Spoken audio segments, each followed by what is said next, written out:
السلام عليكم ورحمة الله وبركاته. مقعد وأمالي عبد السلام إبراهيم. waxaan wax ka bartaa hoyga tababarada iyo tiknoolajiyada ee Kaafiye. Bismillah. Magacaygu waa Ismaaciil Maxamed Cawliyahan.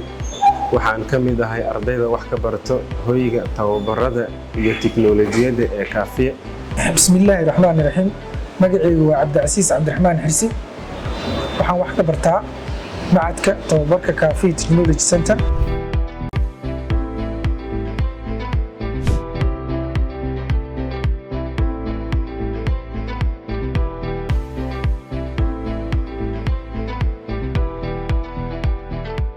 waxaan ka bartaa koorsada web development-ga. Waxaan ku soo biiray muddo 2 bil ka hor ah waxaana awood u leeyahay inaan dhiso website.